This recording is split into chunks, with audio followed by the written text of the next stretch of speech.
Welcome to Surviving the Flares, an emotional toolkit for PANDAS families in crisis mode. If you're listening to this podcast, chances are you're a loved one or a parent of a child experiencing PANDAS. Please know you are not alone. What you are experiencing is real. It is hard, and you are not alone. It takes a lot of bravery to see the fog all around you and still spread your wings and fly. This podcast is a life raft to help you survive through the crisis of a PANDAS flare while you wait for medical and professional help. A quick disclaimer. This Flarecast is not meant as a substitute for medical or mental health evaluation, treatment, or diagnostics. We are sharing information for general purposes, and it is not meant to be taken as professional advice. We care about you. We care about your child and your family. Professional advice should be sought before any action is taken in relation to information provided during this Flarecast. I'm Crystal Vivian, your host, guiding this conversation between our three experts. We have Lindsay Forsyth, a mom of a child with PANDAS, Angela Henry, a licensed clinical social worker based in South Bend, Indiana, who specializes in serving children, adolescents, and families with OCD, tics, Tourette's disorder, anxiety, and body-focused repetitive behaviors. And Dr. Margaret Jessup, a clinical psychologist who specializes in early childhood development and emotional difficulties in childhood. She's also the author of the Hornets and Hippos Anxiety Workbook series. Welcome, ladies. Thank you. Happy to be here. Our objective today is to talk about the flare. This is hard. This is disorienting and terrifying. It makes you feel isolated, shameful, doubtful, and especially the first one, isolated, and especially if you're in the thick of it. And it's likely taken longer than you would have liked to find a diagnosis, and it's likely taking longer than you would have liked to find help. You aren't alone, and it's not your fault. We're going to discuss today what's happening with your child and how it's impacting your entire family. Our goal is to provide some practical strategies that you can implement in your home and to share with other people who love and care for your child. So let's begin. Let's acknowledge the pain that's happening here from each person's perspective in the family. Let's start with our listeners, the parents. What's happening from their point of view? So this is Lindsay speaking. I am the parent of a child with PANDAS. And I think that that's a really great question because it's important to acknowledge that this is a situation that is triggering to clearly the child for inflammatory reasons and physical reasons alone. So their brain is in a state of almost total chaos. But on top of that, if I take myself back to the months before we actually received a diagnosis, it was so incredibly triggering as a parent because you have this child in front of you that is beyond their own ability to regulate anything.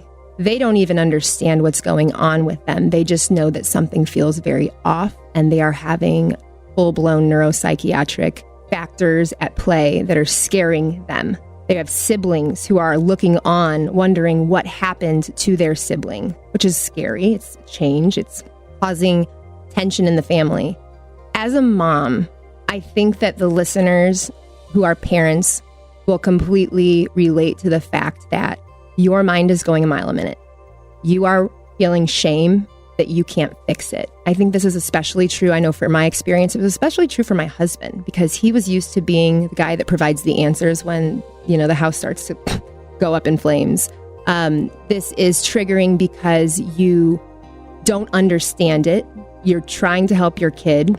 You're bringing to the table all of the fears, all of the ambiguity that makes you very uncomfortable.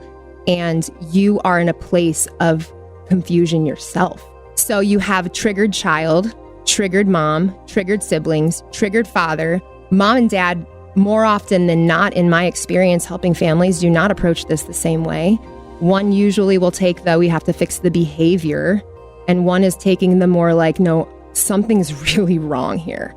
And like for us, we truly thought that somehow underneath our nose, something horrible had happened to our son that we did not know. So then, who do you go to? Do you go to a therapist? Do you go to a psychiatrist? Do you go to your pediatrician? Did something happen? How do you probe your child for what happened and not scare them even more because they're already showing you these weird intrusive thoughts and they're already scared of going to bed at night? Like it's this complete trauma to the whole familial system.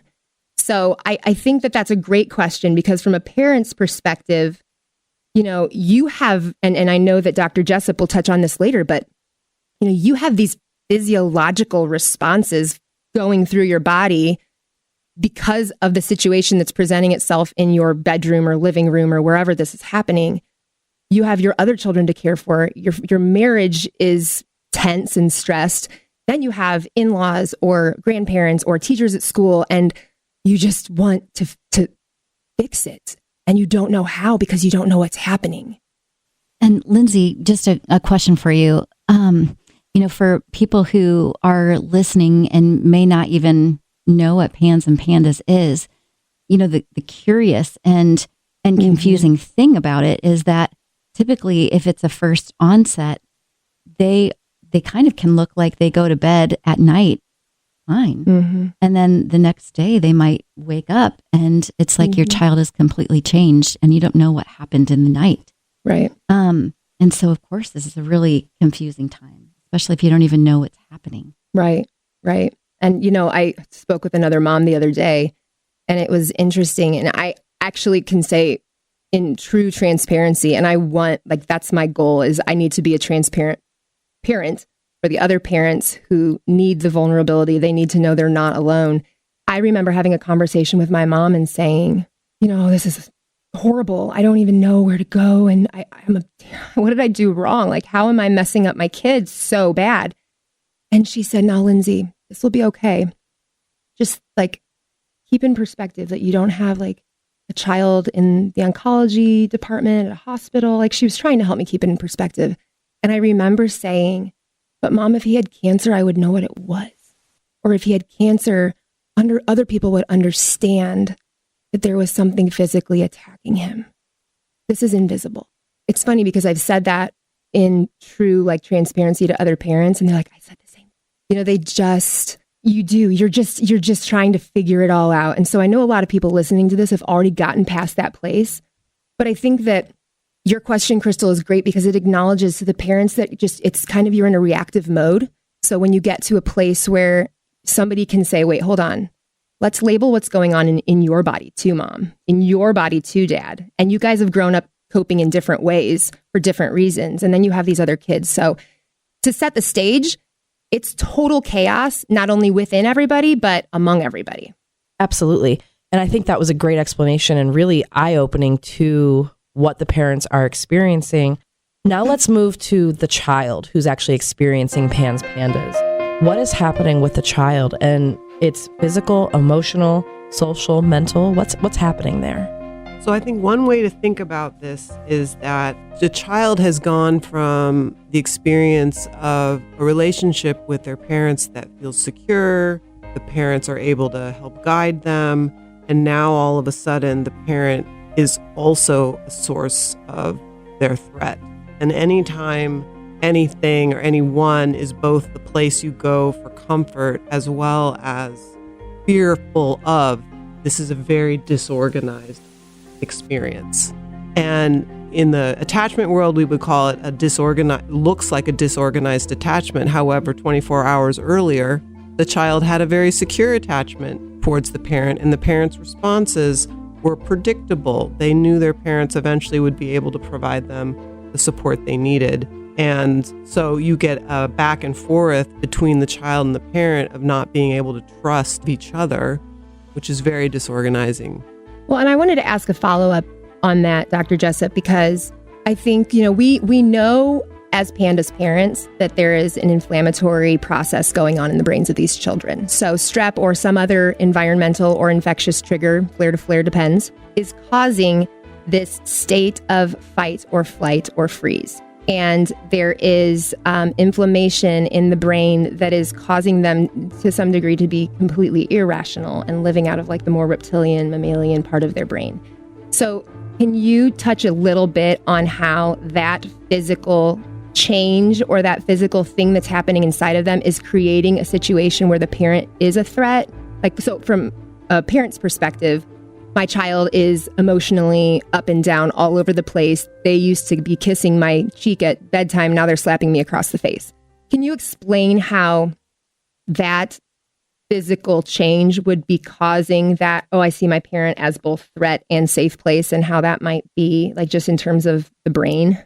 I think a great way to conceptualize that is to imagine first that the basal ganglia lives right next to a part of the brain called the amygdala. They have connections to each other.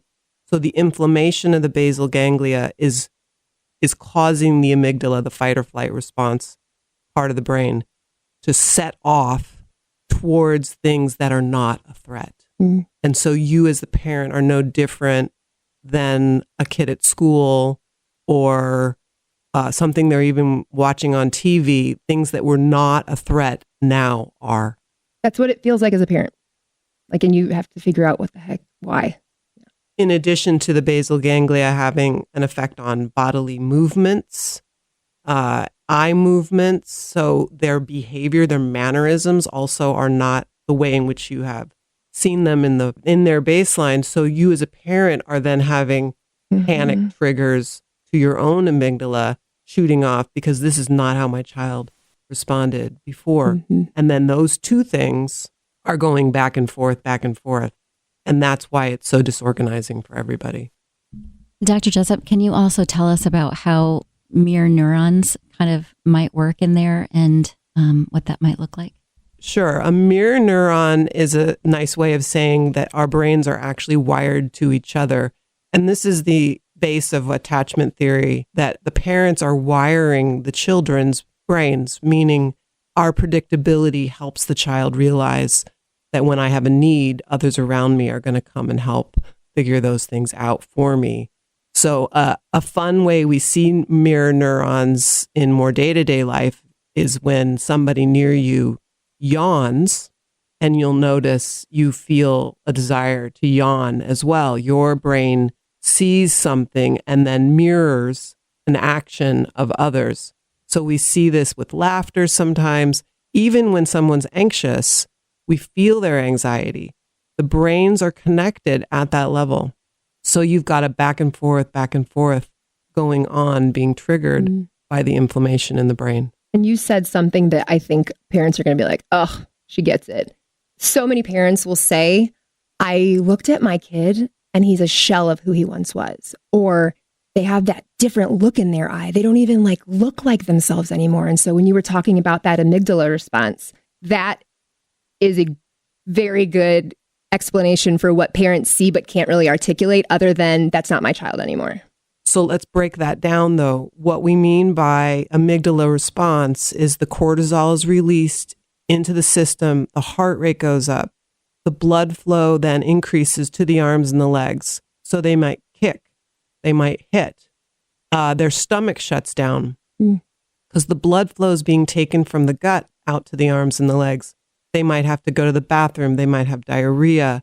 They might be preoccupied with not wanting to get too far from a bathroom because they feel this sense of lack of control. These are all things that are meant to help us respond to real threat and to get to a safe place. This is an amazing brain, right? This is a brain that knows how to take care of itself if there is a real or perceived danger. The problem in this circumstance is its inflammation. Mm-hmm. It's the false alarm. And, as Dr. Jessup and I were talking this morning, we were talking about how the basal ganglia touches all these different parts of the brain. And it's really like a different way to think about it. It's just like the core of their brain is on fire. Literally the core of the brain. Mm-hmm. Wow. But it's not just happening. It's happening to the child and it's impacting the parents, but it's also impacting the rest of the family. It's siblings, extended family members. But let's talk about that core family, especially with siblings. What's the impact of that family dynamic? And maybe talking about spouses, siblings, everybody else that's really involved. How are they getting affected by this? I'll start as a parent talking about what in our experience was happening. So I did not know what OCD looked like. I thought OCD meant rituals and hand washing and germophobia. I only knew the very basics of OCD even long after my child was diagnosed. It wasn't until we started doing some therapy that I was like, oh my gosh, there's so much more to it. So our son had a real block on transitioning to bedtime. And now I understand it more because there was probably anticipatory anxiety going on. So bedtime, you're alone with your thoughts. You're not preoccupied. A lot of these kids will obsess over things. So like Rubik's Cubes or Star Wars, or they find a thing to focus on. Video games are a huge one. A lot of kids have things that they're 5 steps ahead. They're trying to detect threat. So for our son, we knew the minute bedtime routine started, the whole family was going to be in for it. You asked to brush teeth, you asked to take a shower, something that, again, a week ago, no problem, was a joy. He enjoyed taking a shower. He enjoyed taking a bath. Now he was fighting hard not to get in the shower. And then he was fighting hard not to get out of the shower. And then he was, instead of giving us kisses goodnight, he was literally kicking us out of his bed. And this was my child was like, he's the harmony in our family. He was the easy, gentle, can't get enough of your love. And suddenly he's thrashing when I'm near him. So what was normally a bedtime routine, my first 2 are almost Irish twins. And then we have one 19 months later. So we have bedtime, which is for everybody, that's basically completely shot. And the kids hear the screaming, they hear the yelling, they're in the bathroom brushing their teeth while he's, being carried out of the bathtub. It's really, really traumatizing for all of us. Like, I'm anticipating as a parent, wow, this is going to really affect my other 2. And then how do I explain that we're taking things differently with him, and we've got a different approach with the kids who don't have PANDAS? And then there's that inequity thing. And so the kids, and I think it depends on the ages. I will say now there is silver lining in a lot of it. Having been in this process for 6 years, I will say our kids show up big time during a flare, and they understand it, and lots of grace is given. But at that moment, it's terrifying. And you're projecting out as a parent, like, what is this going to look like when they're 30? Are they going to hate each other? Like, seriously, this is what you're thinking. It's no joke for the siblings. And a lot of times, PANDAS has a genetic predisposition factored in. So you oftentimes will find parents who have multiple kids with PANDAS, who, as you have children in school yourself, might understand that those little triggers are in every classroom and they're bringing them home, 3-4-fold. So it's an absolute nightmare for the whole family. And it's really hard to, you said, what does this mean to the core? But like, the extended family has an impact. A lot of us, like, parents are nearby or parents are far away and they're giving advice. They're telling us we're not disciplining well. And then husband's family and wife's family are saying 2 different things. It's like addiction. I said to Crystal in earlier conversations, they say addiction doesn't just affect the person addicted. It affects everyone in the orbit. I stand and tell you that is 100% true. And it is devastating. And it can also, with the right approaches, be spun to where you use this as an opportunity to teach and create empathy and mold your family, all of us, into really great people with a lot of compassion for others. So there's definitely an opportunity. And that's why I'm so happy we're here today to talk about this. I think one of the things that I see in the office too, Lindsay, is exactly what you're saying. Some of the siblings that are involved and are overseers or observers of the challenge that's taking place, it's really traumatic for them as well. I was talking with a mom and the sibling of a PANDAS patient, and just the difficulty in even having to watch her sister had to be, needing to be helped feeding. She wouldn't eat on her own, and they still had to get those nutrients in her. And what that looks like to a sibling who might be younger and might not understand what's happening. But I think also the silver lining piece, Lindsay, is that whether we're talking about PANDAS or we're talking about, let's say, addiction or anything else, when you have to work so hard for relationship, whether it's inflammation in the brain or an addiction challenge, you have to work so hard for that relationship in such a different way. And that brings about such a more deep and enriched relationship and formation in the end that may not have been created if it weren't for the hard. And I'm not saying like, let's bring on the hard, but despite the hard, there is a silver lining of deepened and enriched relationship because of the intensity of how much you had to work in that relationship. Yeah, 100%. And just to follow up with like an actual real life story, a mom that I help had a daughter that was so convinced that her food was in some way contaminated that they would have to almost force feed her yogurt out of a syringe in drops so that it did not touch her lips in case her lips were contaminated. This is the level of OCD that she was at.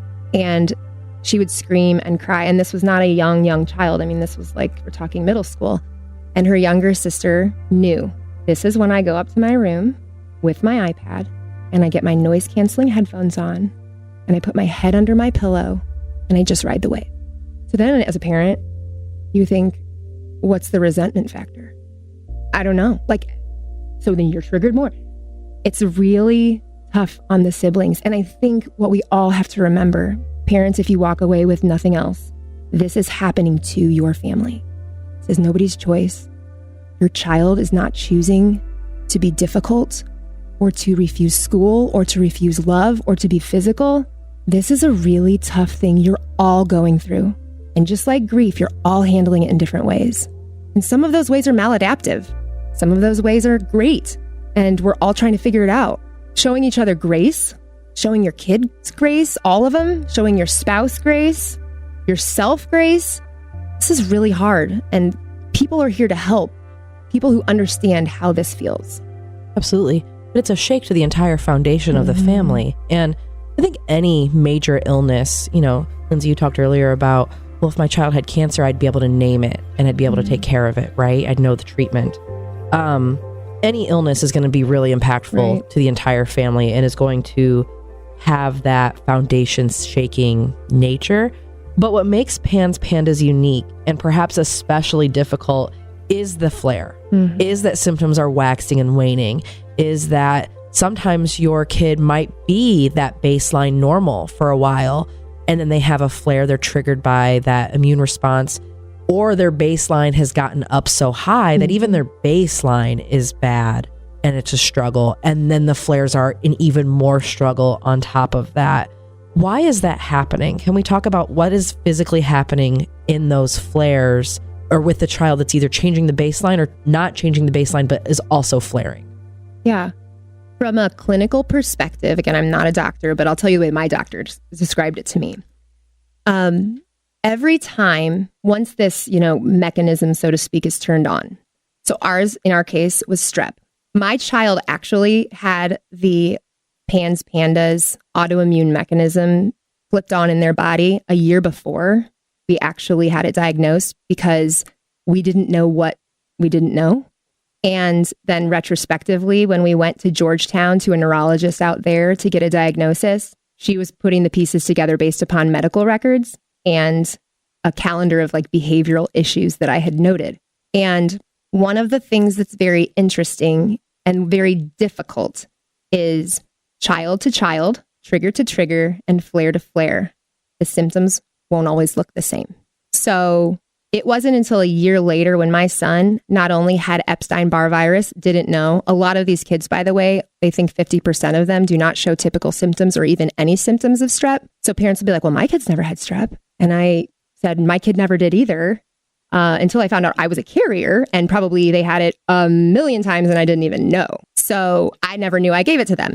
So to answer your question, though, Epstein-Barr virus was what caused a flare that we could no longer explain away, right? Oh, this was a phase. Remember that one week where he was really clingy to me? Wasn't that crazy? Well, no, that was actually PANDAS, but that was his only symptom then. So what happens is that first flare, maybe it's catastrophic and the family notices. For us, it was 3 days of severe separation anxiety, but I was end of kindergarten year. We had just gotten back from a wedding out of town, tons of family that he doesn't see very often. Of course, that's what would happen. I'm going to ask a question too. Really, almost to catch a flare, you would almost really have to know what PANS and PANDAS is almost before being able to recognize that that's what you're in. 100%, which is why a lot of families won't start with their pediatrician. They'll find somebody that can help them because clearly their child has this onset of anxiety and there must be something causing it. And how do we fix that? That's not all. And especially parents who don't want to jump to medication right away.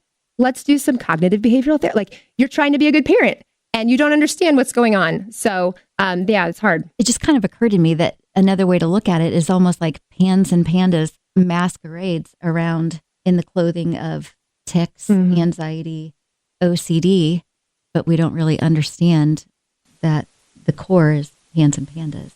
And what makes it hard too, Angie, is that OCD is a symptom. Tics, Tourette type of behavior, symptom. Anxiety, depression, food restrictions, emotional liability, enuresis, which basically means you were dry, you were potty trained, and then you're now like frequently going to the bathroom, or secondary enuresis is when you're potty trained at night and then you're wetting the bed. Things like that. They all happen together in this perfect storm. But when you don't know to look at them as a collective, you have no idea what you're dealing with. And a lot of, unfortunately, the Ivy League schools, the Stanfords, Harvards, Yale, Columbia University Medical Center in New York, these guys have all proven this mechanism. A lot of clinicians don't understand it at best. I wanted to add one more layer to that, in that anything the brain does over and over again, we get better at. Just like learning, anxiety response is no different. You get better at initiating that response. And then these symptoms we call, which are really mechanisms of keeping us safe if we were in real danger, right? That's the other piece that eventually we want to help kids understand. Your body is doing what it's designed to do. Mm-hmm. It's just being told there's danger when there's not. Yeah. So that they can come back to go, wow, I am a survivor. I'm trying really hard. But if you're practicing a musical instrument over and over again, you get better. So their responses get stronger. And that's why after, it flows from one event to the next, for them to help normalize that, maybe will be one piece that they don't feel so bad that their brain is able to do that. Parents, we wanted to take a moment here to make a quick note about what Dr. Jessup just said. She makes a great point. But we want to clarify here that while this is a fantastic perspective to consider for ourselves and neurotypical siblings, we encourage you to not worry too much about your PANS PANDAS child developing quote-unquote bad habits while in a flare. In a neurotypical child or adult, consistently practicing a behavior or emotional response may lead the brain and body to grow stronger in that response. However, in the case of PANS PANDAS patients, brain inflammation is the driver of their neuropsychiatric symptoms. With proper treatment, the brain inflammation is reduced or remitted, and parents and clinicians alike often report that these symptoms improve drastically or even go away altogether. Please don't worry about your child creating neural pathways in their brain like this when they're in the middle of a flare. Focus on supporting them while maintaining safe boundaries within the family unit and preserving attachment. With effective treatment, their neuropsychiatric symptoms will likely improve. Now, back to our conversation. That's brilliant. And I think when people ask, do I tell my kid what's going on? I think it's all, it depends on your family, your, level of comfort, their age, I'm sure.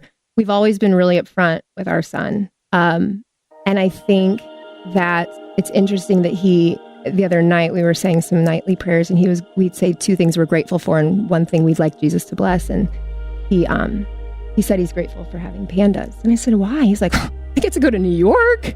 I get to talk to other kids. I think it's, it's been reframed for him as an empowering thing to some degree. But I love that because I think that's, you said it's true of all of us, right? What you focus on grows. And I'm as guilty as anyone. When it comes to worrying, man, I've got the number on that. But yeah, so that makes it really difficult that this is all happening. And then sometimes you catch it and sometimes you don't. The other thing that's important, and a lot of parents listening know this, is that one of the key signals of PANS PANDAS is you have to have abrupt onset. However, it was abrupt onset in 2015, but I didn't notice it until 2016. And then it wasn't so abrupt because symptoms were stacking on top of each other. So to go back to your question, Crystal, is you have this flare, and then a lot of times, especially if it's not caught early on and addressed, if you have untreated strep infections that you continue to get, the science shows 3 untreated strep infections allow the blood-brain barrier to be penetrated by these immune cells. And I won't get too far into the weeds, but this original flare is now never going back to baseline in some of these kids. So what happens is you start at a 0, you get these neuropsychiatric symptoms that you would maybe rate at a 3. Maybe you don't get treatment for strep throat because you don't even know you have it. Maybe it's a mold issue. Maybe there's a pneumonia and you go back to a 1. And then you go up to a 4, the next trigger. And then you go back to a 2. And then as you get infectious triggers to your system, the baseline is not what it was, which compounds the confusion for a lot of people. Like we have families that we help that the child is diagnosed at 13 and has a long history of OCD, anxiety, emotional liability, handwriting changes, shifts in the margin, dysgraphia, all sorts of things, but they can't pinpoint when it started because it's been normal since before they were ever have hit markers for milestones. So one of the things that my doctor told us when we were deciding when to pull the trigger on one of the bigger steps in therapy was, please do not forget that what is normal to you now would have had you in knots 5 years ago, because as the baseline rises, it becomes more normal for families. They kind of start to just live with it.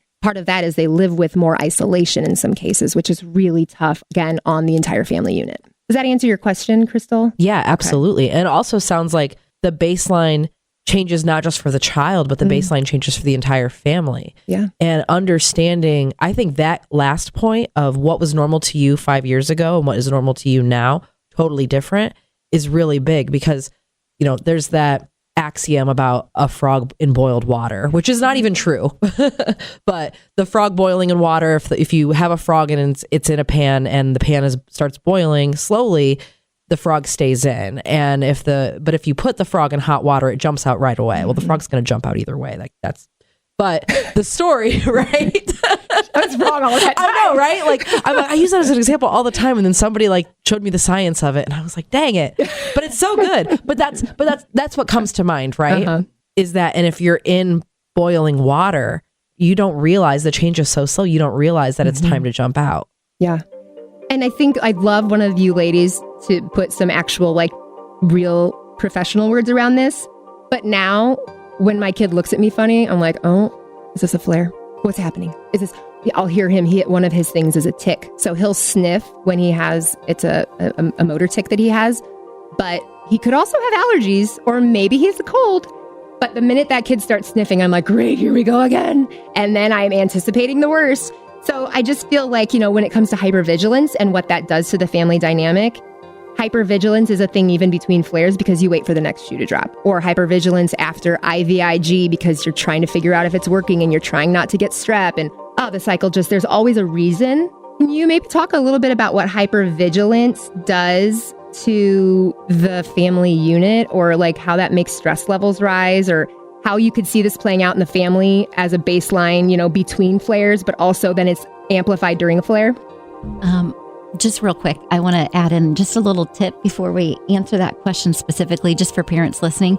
Sometimes in the office, I'll have, like you said, all children's symptoms are going to look different. And so one thing that I do have parents do is, and I have the kids start to learn this too, what are their specific symptoms and what do those look like that will lead them to the understanding that a flare might be in process. So, and I have them keep this on the refrigerator so that they can see this constellation of symptoms. And then as they are seeing those, then they might realize, yes, I am in a flare. So that might just be a tip, so that we're not constantly hypervigilant. But when we start to see a lot of these specific symptoms per child, then we know that we probably are entering a flare. I think I want to jump on also the part of the neuroscience of hypervigilance, or even just noticing what could go wrong. We call in the mindfulness world the negativity bias, meaning the brain perceives negative information as more important to protect us from something going wrong. So a parent thinking and imagining what that worst case scenario might be is actually using a functionality of the brain. And our job is to be able to have compassion towards the part that we are designed that way. And when we notice it, I call it hornet mode in the hornet and hippo world. Hornet represents the amygdala. That's just part of how we make sure we stay safe, and to give ourselves recognition for that. I'm in hornet mode. I thought that first, and there are other explanations for what's going on. That's a great point. Lindsay, Angela, Margaret, thank you so much. I think that you have done a wonderful job setting the scene and really making parents who are experiencing this, children who are experiencing this, families who are experiencing this, really feel seen and really feel understood. And as different as all the experiences are, I think that you've done a great job explaining this is happening to you, not this isn't you. And I think that that's a huge takeaway from this. Thank you for your time today.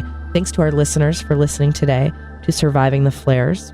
Please tune in to our next episode where we'll be diving in deep to some strategies that you can use while you are surviving the flares. Thank you.